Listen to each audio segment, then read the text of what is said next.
ET now स्वदेश में आपका स्वागत है। शो में आगे बढ़े पहले देख लेते हैं इस वक्त की कैनरा बैंक न्यूज हेडलाइंस।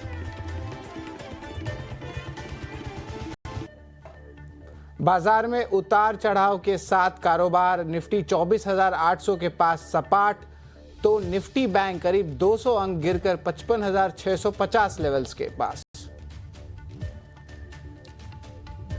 लगातार दूसरे दिन आईटी शेयरों में मुनाफा वसूली, टेक महिंद्रा और एलटीआई माइंडट्री में 2.5% की गिरावट, एचसीएल टेक और इन्फोसिस पर भी दबाव।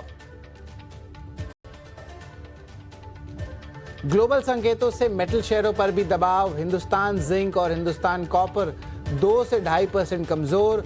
वही क्षमता विस्तार को लेकर बड़े ऐलान के बावजूद वेदांता में 3% की गिरावट। आईफल एंटरप्राइजेस के राइट्स इश्यू पर ईटी नाउ स्वदेश की खास रिसर्च, शरद दुबे ने दी अवॉइड की सलाह।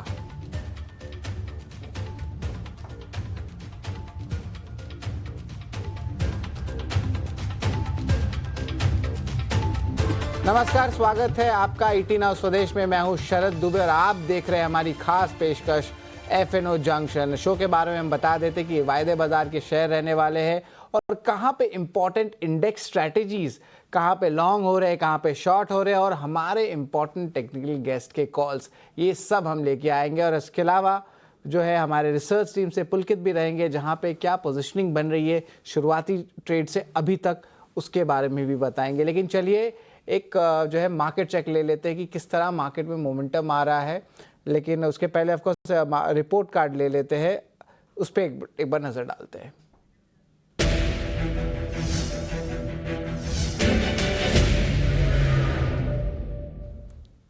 तो कल के रिपोर्ट कार्ड में विनय रजानी जी जो है उस पर फोकस रहेगा। मनप्पुरम फाइनेंस पे इनकी सेल रेटिंग थी और देखिए यहाँ पे 2% अच्छा रिटर्न भी आया है। Maruti Suzuki trend buy call देखे गए थे और अच्छे मोमेंटम जो है इन दोनों स्टॉक्स में भी देखने मिल रहा है। तो रिपोर्ट कार्ड में जो है विनय रजानी जो है अच्छी तरह पास हुए हैं और आप देख सकते हैं कि उनके कॉल्स में अच्छी मोमेंटम आई है। लेकिन चलिए एक बार बाजार पे फोकस डालते हैं और यहाँ पे ऑफकोर्स निफ्टी बहुत फ्लैट है, 24,800 का लेवल्स, उसी लेवल्स पे फ्लैटिश टोन पे जो है निफ्टी है। ऑफकोर्स वीकली एक्सपायरी भी आज है।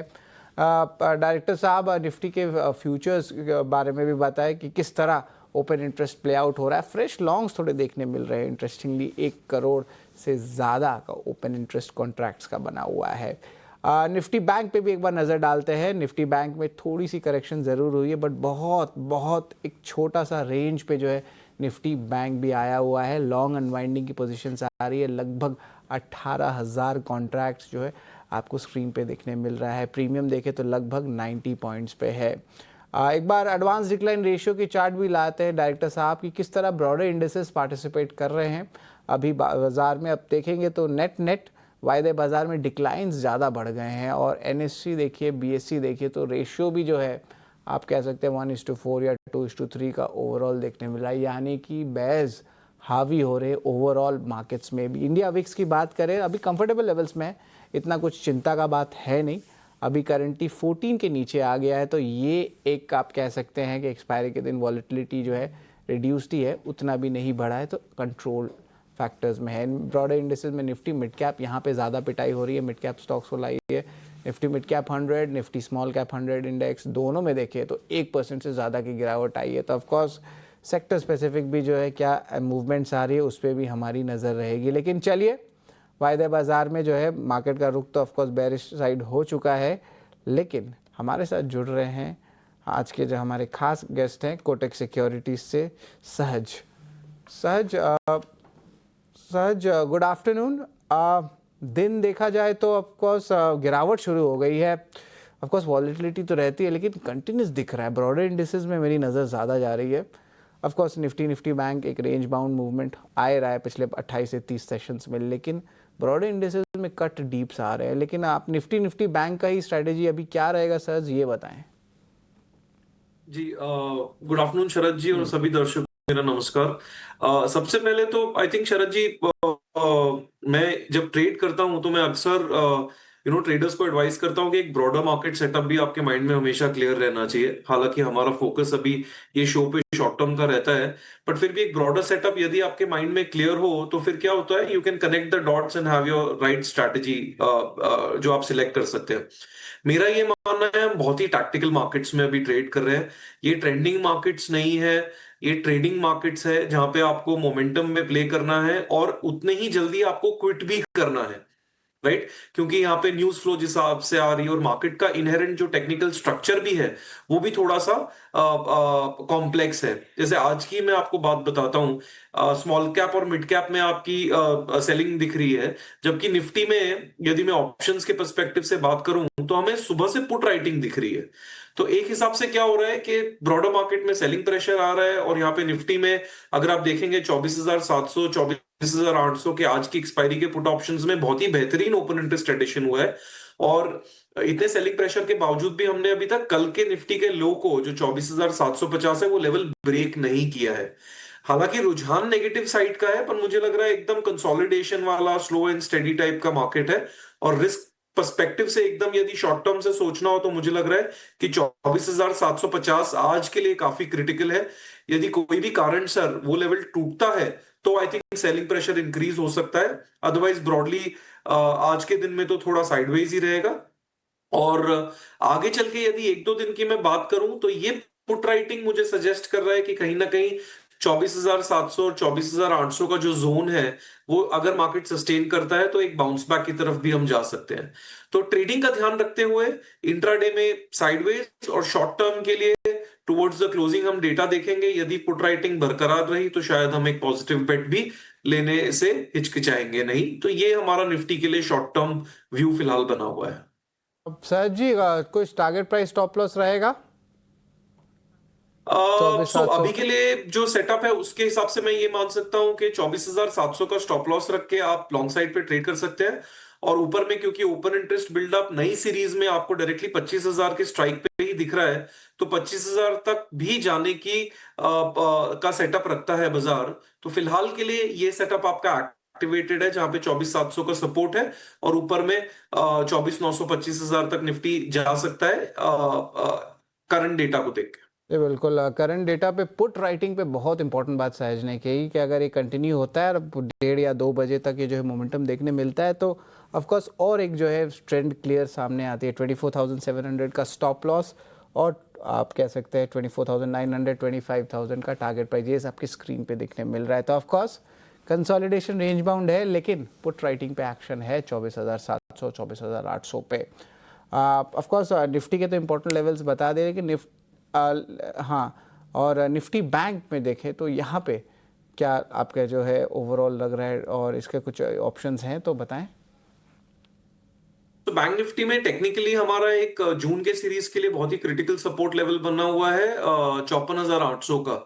इतनी वोलेटिलिटी आई और बैंक निफ्टी ने हमें आउट परफॉर्म भी किया है ब्रॉडर मार्केट को, उसके बाद में कंसोलिडेशन भी कर रहा है। आई थिंक कुछ 55,000 के आसपास आके वहां से बैंक निफ्टी ने भी रिवर्सल दिया है। तो बैंक निफ्टी पे तो कोई ट्रेड नहीं सजेस्ट करूंगा मैं, बट लेवल के पर्सपेक्टिव से मेरा ये ध्यान है कि जब तक 54,800 जून के महीने में नहीं टूटता है तब तक आप कंफर्टेबली पॉजिटिव बायस के साथ बाय ऑन डिप्स वाली स्ट्रैटेजी अडॉप्ट कर सकते हैं। और ऊपर के तरफ में आपका 56,200 56,500 तक आने की क्षमता रखता है बाजार। दो मुझे ही ये लग रहा है कि स्पीड कम रहेगा, थोड़ा सा डायरेक्शनल मूव उतना स्ट्रांग नहीं रहेगा, बट ये सेटअप में भी लेवल्स हमेशा ध्यान में रखना जरूरी रहता है ताकि आप आपका रिस्क को ऑब्जेक्टिवली डिफाइन कर सकें। जी बिल्कुल।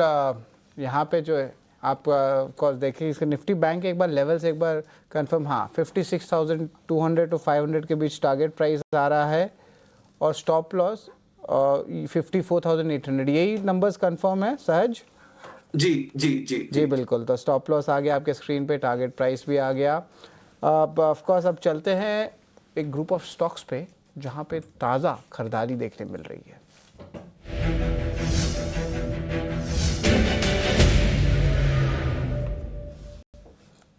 तो सहज ताज़ा खरीदारी में बॉश और इटर्नल, यहाँ पे ऑफकोर्स ओपन इंटरेस्ट पे भी एक्शन आ रहा है।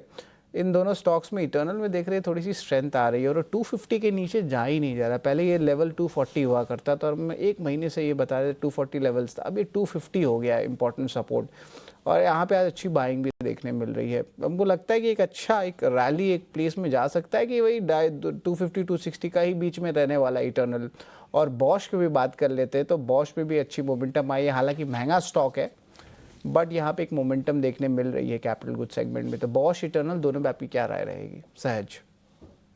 जी शरद जी, इन दोनों में से इनफैक्ट आप काम काफी आसान कर देते हैं, बेस बना देते हैं। मैंने भी इटर्नली सिलेक्ट किया था। मुझे लग रहा है ये स्टॉक ने एक मल्टी टाइम पीरियड का ब्रेकआउट दिया था, जो आपने 240 का लेवल बताया, और उसके बाद में ये स्टॉक एक कंसोलिडेशन कर रहा है। अब मैं दर्शकों को ये बताना चाहूंगा कि कई बार क्या होता है, जब कोई स्टॉक ब्रेकआउट देता है और अगली चाल चलने के लिए वो थोड़ा सा पुल बैक देता है, इसको हम टेक्निकल टर्म्स में पुल बैक बोलते हैं। मेरे हिसाब से इटर्नल अभी एक पुल बैक फेज में है, जहां पे उसने एक हाई बना के थोड़ा सा करेक्शन दे रहा है, पॉजिटिव सेटअप के अंदर ये है। तो अभी का प्राइस मुझे काफी अट्रैक्टिव लग रहा है, 245 और 250 के बीच में यदि ये स्टॉक मिलता है तो आप 235 के स्टॉप लॉस के साथ इसको लॉन्ग कर सकते हैं। और ऊपर के साइड में इसका जो रेजिस्टेंस समझ में आ रहा है वो 272 का है। सेटअप पॉजिटिव है, पुल बैक फेज है, रिस्क रिवॉर्ड के पर्सपेक्टिव से इन दोनों स्टॉक में से इटर्नल स्टॉक काफी अच्छा लग रहा है। बिल्कुल, इटर्नल स्टॉक्स अच्छा लग रहा है और ऑफ कोर्स यहाँ पे बाई की भी सलाह आई है। टारगेट प्राइस और स्टॉप लॉस एक बार फायर करें। Target price 272, stop loss 235। देखिए आपके स्क्रीन पे आ गया। लेकिन चलिए थोड़े शॉर्ट कवरिंग वाले स्टॉक्स पे भी नज़र लाते हैं। डायरेक्टर साहब शॉर्ट कवरिंग वाले स्टॉक्स को एक बार स्क्रीन पे फायर करते हैं तो देखिए यहाँ पे जो है दो अहम स्टॉक्स आ रहे सामने। ऑफ कोर्स भारत इलेक्ट्रॉनिक्स और मन्नपुरम फाइनेंस। ऑफ कोर्स थोड़ी सी वॉलेटिलिटी आ गई है इन दोनों स्टॉक्स में, लेकिन ऑफ कोर्स देखा जाए तो डायरेक्टर साहब हमारे शॉर्ट कवरिंग वाले स्टॉक्स एक बार स्क्रीन पे फायर करें। मन्नपुरम फाइनेंस यहाँ पे देखिए एक थोड़ा सा स्पाइक भी आया, जिस तरह हम बात कर रहे हैं यहाँ पे डेज लो से एक रिकवरी आई है। तो मन्नपुरम फाइनेंस में क्या लगता है कि कुछ मोमेंटम आएगा? देखिए राइजिंग गोल्ड प्राइजेस है, एक फंडामेंटल स्टोरी है, लेकिन एक टाइप से अच्छी वॉल्यूम्स आई थी 4 या 5 सेशन से। आज ऑफ कोर्स थोड़ी गिरावट आई, लेकिन अब देखिए वापस स्क्रीन पे एक्शन आ रहा है। तो सहज बताएं मन्नपुरम फाइनेंस। जी एक्चुअली इनफैक्ट ये दोनों स्टॉक में मैं कॉमन आपको एक चीज बताता हूं कि ये दोनों स्टॉक्स ने मार्केट्स को काफी आउट परफॉर्म किया है, और अभी ये not exactly but near all time high levels चल रहे हैं, जबकि ब्रॉडर मार्केट आपका कंसोलिडेट कर रहा है।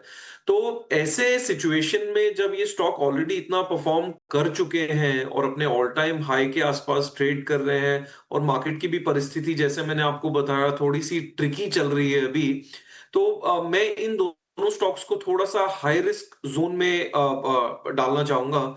और ऑनेस्टली स्पीकिंग इन दोनों में टेक्निकली मेरे लिए इनमें बहुत ही स्ट्रॉन्ग कोई लॉजिक बेस्ड सपोर्ट आइडेंटिफाई करना थोड़ा सा मुश्किल हो रहा था। इसके लिए मैं इन दोनों को थोड़ी अवॉइड कैटेगरी में डालना चाहूंगा एज पर माय अंडरस्टैंडिंग। तो फिलहाल के लिए ये दोनों स्टॉक्स हाई रिस्क जोन में है, इसके लिए थोड़ा सा अवॉइड चल रहा है मेरी तरफ से। बिल्कुल, बहुत अच्छी सलाह भी होती है सहज। हर बार एक्शन लेना कोई ज़रूरी नहीं है, और आपको जब तक कन्विक्शन ना आए आपके लेवल्स पे, आपके स्टडी पे, तो अवॉइड कॉल भी बहुत इंपॉर्टेंट होती है। और ये सहज ने बहुत इंपॉर्टेंटली बताई। एक सीख है टेक्निकल एनालिसिस में भी और लाइफ में भी। लेकिन आप चलिए पुलकित के पास जो है, आप चलिए एक छोटा सा ब्रेक लेते हैं। और ब्रेक के उस पार जो है कहाँ पे जो है आप कह सकते हैं शॉर्ट्स बन रहे हैं, कौन से स्टॉक्स में शॉर्ट्स के कमाई होने वाले हैं, और टेक्निकल पिक्स सहज के और पुलकित की खास रिसर्च बाजार की सेटअप को लेके एफएनओ में, सब आएगा ब्रेक के बाद।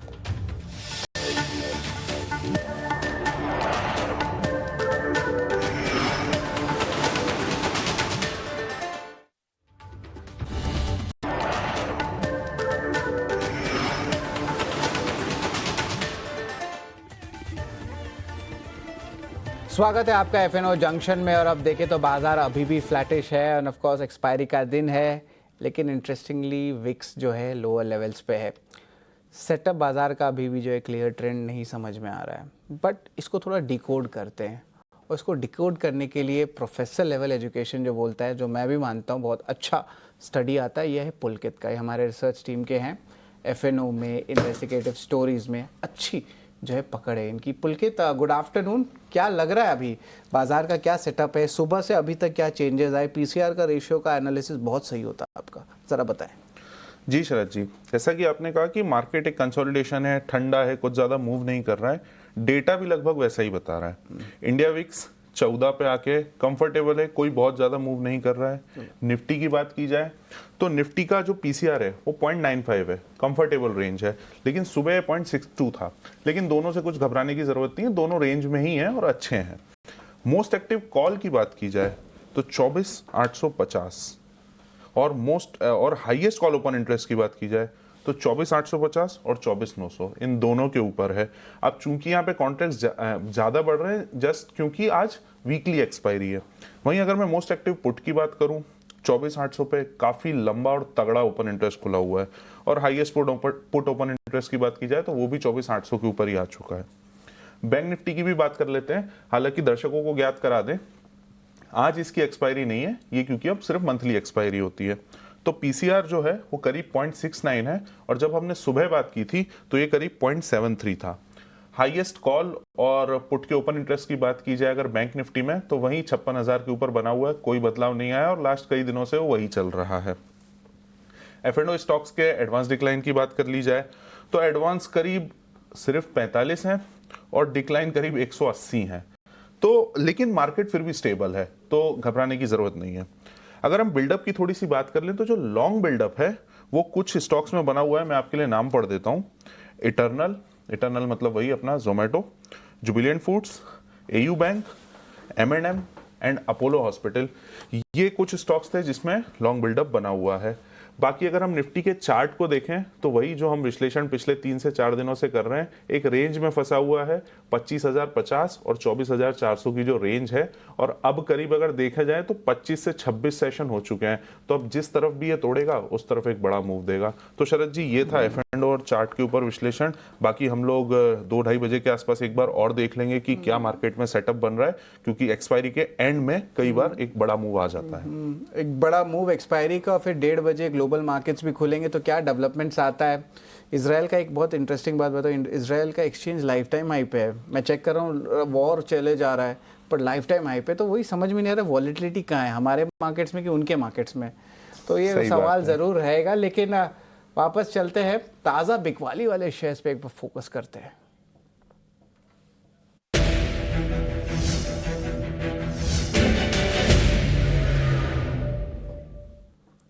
तो ताज़ा बिकवाली वाले शेयर्स में वेदांता और एसबीआई कार्ड्स दोनों पे भारी गिरावट आ रही है, और वेदांता पॉजिटिव न्यूज़ फ्लो सब फैक्टर्ड इन हो चुका है। उसके बावजूद कल जो था गिरावट देखने मिला था स्टॉक में, आज भी जो है देखिए 3% गिरावट है। और एसबीआई कार्ड एक अच्छा रैली आया था एसबीआई कार्ड और एएमसी स्टॉक्स में, लेकिन एसबीआई कार्ड में भी देखें तो मुनाफा वसूली देखने मिल रही है। इन दोनों में से स्ट्रेंथ कहाँ है, और अगर शॉर्ट करेंगे तो क्या इंपॉर्टेंट लेवल्स रहेंगे दोनों के लिए, बताएं सहज। जी, सो एसबीआई कार्ड में ये मानूंगा कि वहां पे कहीं ना कहीं थोड़ी प्रॉफिट टेकिंग आ रही है, बिकॉज स्टॉक ने अच्छी खासी रैली दी है और उसके बाद में वो एक प्रॉफिट बुकिंग ऑब्वियस होता है जब मार्केट में थोड़ी सी अनसर्टेनिटी बढ़ जाती है। तो यहाँ पे मुझे बिकवाली का सेटअप नहीं समझ में आ रहा है, मुझे प्रॉफिट बुकिंग ज्यादा समझ में आ रहा है। एज कम्पेयर टू दैट यदि आप वेदांता देखेंगे तो वेदांता 470 और 475 का लेवल पिछले 5 से 6 महीने से क्रॉस नहीं कर पाया और वहां से वो रिएक्ट करके नीचे आया। तो यहाँ पे मेरा ये मानना है कि इसमें सेल ऑन राइज वाली स्ट्रैटेजी रखूंगा आज। हालांकि स्टॉक थोड़ा सा ऑलरेडी गिर चुका है, पर यदि आपको 450 और 455 के बीच में मिलता है तो आप इसमें 475 का स्टॉप लॉस रख के 420 के टारगेट के लिए डाउन साइड पे ट्रेड कर सकते हैं। तो हल्के से बाउंस बैक के बाद में वेदांता में शॉर्ट का सजेशन रहेगा विद द गिवन लेवल्स। 175 का स्टॉप लॉस और एक बहुत इंटरेस्टिंग नंबर है 420 उसका टारगेट प्राइस। ये आपके सामने वेदांता का आ रहा है सेल ऑन राइज का। चलिए अब थोड़े लॉन्ग अनवाइंडिंग शेयर्स भी है, एक बार लिस्ट लाते हैं। 2 स्टॉक्स तो शायद होने चाहिए, उस पर भी एक बार फोकस कर लेते। फिर इम्पोर्टेंट टेक्निकल कॉल्स भी तो लेना है सहज जी का। तो लॉन्ग अनवाइंडिंग शेयर्स है डायरेक्टर साहब, कुछ एनालिसिस पे हमने किए हैं। तो देखिए 2 स्टॉक्स आ रहे हैं, अदानी पोर्ट्स और Avenue Supermarts. Of course Avenue Supermarts में कल बहुत तेज़ी देखने मिली थी, स्टॉक में अच्छा मोमेंटम आया था, उनके यूपी मार्केट्स के एक्सपेंशन को लेके, ब्रोकरेजेस का भी था, वॉल्यूम्स में भी मूवमेंट आया। अब लॉन्ग अनवाइंडिंग आ रहा है, ट्रेंड लग रहा है बन रहा है कि नहीं बन रहा है। यहाँ पे लग रहा है कि कुछ प्रॉपर ट्रेंड आ नहीं रहा है। तो बताएं ना सहज, अदानी पोर्ट्स या एवेन्यू सुपरमार्ट्स यहाँ पे कुछ है क्या? जी, अदानी पोर्ट्स इनफैक्ट अभी एक कहीं ना कहीं इनडायरेक्टली आप बोल सकते हैं। अब फैक्ट्स क्या है वो तो नहीं पता, बट कहीं ना कहीं ये जो आपकी सिचुएशन चल रही है जियोपॉलिटिकल, उसमें उसके वजह से ये स्टॉक थोड़ा सा प्रेशर में है। दो हमारा फंडामेंटल आउटलुक इस कंपनी पे काफी स्ट्रांग है लॉन्ग टर्म इन्वेस्टमेंट्स के लिए। बट यूजुअली ऐसी न्यूज फ्लो बेस्ड स्टॉक्स को हम ट्रेड करना अवॉइड करते हैं, बिकॉज इनमें कई बार अनवारंटेड वोलेटिलिटी आ जाती है। तो इसको हम थोड़ा सा लॉन्ग टर्म के लिए जो पॉजिटिव आउटलुक है उसी को मेंटेन करेंगे और शॉर्ट टर्म में कोई स्टैंड नहीं ले रहे हैं। जबकि डीमार्ट का एक बहुत ही बेहतरीन सेटअप है जहां पे इसने कंसोलिडेशन का ब्रेकआउट देने के बाद में फिलहाल के लिए कंसोलिडेट कर रहा है। और आई थिंक अभी 4150 4200 के बीच में ये स्टॉक अभी अवेलेबल है। यहाँ पे मुझे लगता है कि पॉजिटिव सेटअप रहना चाहिए। ये जो एक अपमूव आया है इसके बाद में थोड़ी सी प्रॉफिट टेकिंग हो रही है और अगेन कंसोलिडेशन कर रहा है for the next possible up move. तो 3950 के स्टॉप लॉस के साथ इसमें आप 4500 तक के टारगेट के लिए लॉन्ग साइड पे ट्रेड कर सकते हैं एवेन्यू सुपरमार्केट्स डीमार्ट के ऊपर। बिल्कुल देखिए टारगेट प्राइस देखिए, रिस्क रिवॉर्ड रेशियो कितना फेवरेबल है। 3950 का स्टॉप लॉस दिए हैं और 4500 का टारगेट प्राइस डीमार्ट को लेके। तो ऑफकोर्स स्टॉक पे देखेंगे और ऑफकोर्स पॉजिटिव ट्रिगर्स भी बहुत आ रहे हैं। उत्तर प्रदेश का एक बड़ा कंजम्पशन मार्केट है, वहाँ पे एक्सपेंशन चल रही है। तो ऑफकोर्स एवेन्यू सुपरमार्ट्स पे भी नजर रहेगी, पर वैल्यूएशन हमेशा क्वेश्चन ज़रूर आती है स्टॉक के लेके। तो इसको हमें फ़र्ज़ बनता है कि हम आपको बताएं ये बात। Avenue Supermarts target 4500, stop loss 3950 का बाय की राय है। लेकिन सर जी आपके क्या कॉल्स रहने वाले हैं उस पर भी नज़र डालते हैं। तो आपके कौन से इंपॉर्टेंट कॉल हैं आज? जी, मेरा अगेन जो मैंने अपने दर्शकों को थोड़ी देर पहले बताया, मार्केट थोड़ा सा ट्रिकी है, वैल्यू पे फोकस कीजिए। तो मैंने वैल्यू और मोमेंटम पिक्स में का कॉम्बिनेशन लगा के दो स्टॉक आइडेंटिफाई किए। एक है Infosys. In fact IT pack overall काफी आउट परफॉर्म किया है। ये जो मार्केट की जो तेजी आई है, रैली आई, इसमें आईटी फ्रंटलाइन आईटी स्टॉक्स ने थोड़ा लिमिटेड पार्टिसिपेशन दिया और पिछले कुछ दिनों से उनमें कहीं ना कहीं एक्शन दिख रहा है। तो मेरा सजेशन रहेगा इन्फोसिस पे बाय करने के लिए। उसमें 1585 का स्टॉप लॉस लगा के ऊपर में 1698 तक का टारगेट है। और इसमें डेली चार्ट्स में हमें एक रेजिस्टेंस ब्रेकआउट दिख रहा है, जिसके बाद में अगेन थोड़ा सा स्टॉक करेक्ट कर रहा है। बट आई थिंक ये करेक्शन एक अपॉर्चुनिटी है। वैल्यू बेस भी हमें दिख रहा है, तो इन्फोसिस एक मेरा पहला सजेशन रहेगा। दूसरा स्टॉक जो है वो इनफैक्ट आज थोड़ा सा सेलिंग प्रेशर में है, बट अगेन उसमें भी हम वैल्यू ही देख रहे हैं। और मंथली पर्सपेक्टिव से, डेरिवेटिव के डेटा के पर्सपेक्टिव से हमें एलआईसी हाउसिंग में कहीं ना कहीं 580 का एक अच्छा सपोर्ट दिख रहा है। 590 के आसपास आप इस स्टॉक को बाय कर सकते हैं और ऊपर की तरफ में थोड़ा सा टारगेट एग्रेसिव है 650 तक का। इनफैक्ट आज के करेक्शन की वजह से रिस्क रिवॉर्ड और फेवरेबल हो गया है। बट 580 का स्ट्रिक्ट स्टॉप लॉस लगा के आप इसमें ऊपर की तरफ में 650 तक के लिए ट्रेड कर सकते हैं। तो ये भी एक अपॉर्चुनिटी फिलहाल अच्छी लग रही है। जी बिल्कुल। अब सारे स्टॉक्स को हम एक जल्दी से रिवाइज करा देते हैं दर्शकों के लिए। ऑफकोर्स बात करें निफ्टी की तो 25,000 24,900 का टारगेट प्राइस है। 24,700 पे स्टॉप लॉस आ रहा है। 24,700 पे जो ओपन इंटरेस्ट पे जो पुट राइटिंग है उस पर भी नज़र रहेगी। और ऑफकोर्स एक पॉजिटिव व्यू बन रहा है कि अच्छी मोमेंटम देखने मिली। निफ्टी बैंक में नो ट्रेड है। वही इटर्नल की बात करें, जोमेटो जो कंपनी को पहले नाम था, उस पर बाई रेटिंग है। टारगेट प्राइस 272 का है। स्टॉप लॉस नोट कर लीजिए 235 का है। और कुछ ज़्यादा सेटअप एसबीआई कार्ड्स मनपुरम में नहीं दिख रहा है। लेकिन वेदांता पे बात करें तो सेल ऑन राइज का कॉल है। 475 स्टॉप लॉस, 420 टारगेट प्राइस है। अदानी पोर्ट्स पे जो है व्यू ज़्यादा नहीं है। लॉन्ग टर्म जो है वॉलेटिलिटी थोड़ी सी स्टॉक में देखने मिलती है। लेकिन डीमार्ट, एवेन्यू सुपरमार्ट, यहाँ पे कॉन्ट्रा कॉल एक कह सकते हैं बाई का है। 3950 स्टॉप लॉस, 4500 टारगेट प्राइस का। और दो अहम कॉल्स है, इनको भी जो है नोट करिए। इन्फोसिस बाई आया है, स्टॉप लॉस 1585 का, टारगेट प्राइस 1698। और एलआईसी हाउसिंग फाइनेंस जहाँ पे जो रेंज बढ़ गया है रिस्क रिवॉर्ड रेशियो आज की गिरावट के कारण, 580 स्टॉप लॉस और 650 का टारगेट प्राइस। तो ये सारे इंपॉर्टेंट कॉल्स है सहज जी के जो हम आपको रिवाइज करा दिए, जहाँ पे कमाई के मौके बनेंगे। और कल इसका रिपोर्ट कार्ड भी रहेगा, तो इस पर भी हमारी जो है नज़र रहेगी। सहज जी धन्यवाद, आप हमारे साथ ईटी नाउ स्वदेश में जुड़े और इम्पोर्टेंट कॉल्स बताए और ट्रेडिंग का ज्ञान भी आप धीरे धीरे दे रहे हैं और ये हमारे दर्शकों को बहुत पसंद भी आ रहा है। धन्यवाद सहज जी। और आज के लिए एफएनओ जंक्शन में बस इतना ही। आप जुड़े रहे ईटी नाउ स्वदेश के साथ।